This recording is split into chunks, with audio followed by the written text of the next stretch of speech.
రోమిలకు రాసిన పత్రిక 10వ అధ్యాయం 9వ వచనంలో అదేమనగా యేసు ప్రభువని నీ నోటితో ఒప్పుకొని దేవుడు మృతులలో నుండి ఆయనను లేపెనని నీ హృదయమందు విశ్వసించిన ఎడల మనం ఎప్పుడు రక్షింపబడతామట?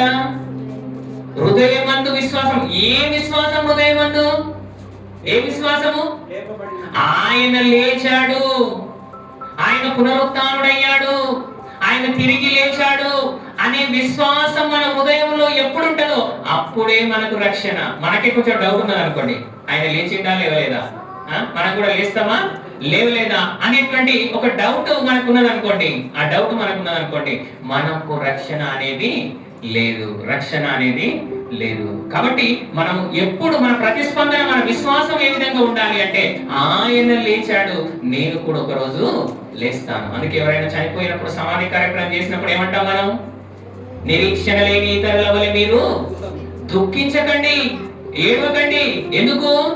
ఆయన కూడా తన దూతలను వెంట పెట్టుకొని కడపూరం రోగగానే గొప్ప శబ్దంతో ఆయన ఆకాశ మేఘారూఢుడై రాబోతున్నాడు. అప్పుడు ఆయన అందరినీ వెంట పెట్టుకొని వస్తాడు. అప్పుడు మనం అందరము కలుసుకుంటాము అనేటువంటి నిరీక్షణ.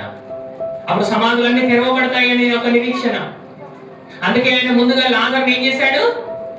లేపాడు, సమాధిలో నుండి పిలిచాడు. ఆయన కూడా తిరిగి లేస్తాను అనడానికి ఒక సూచనగా ముందే లాజరును ఆయన ఆ బేతనియా గ్రామంలో లేపినట్టు మనము చూస్తూ ఉంటున్నాము.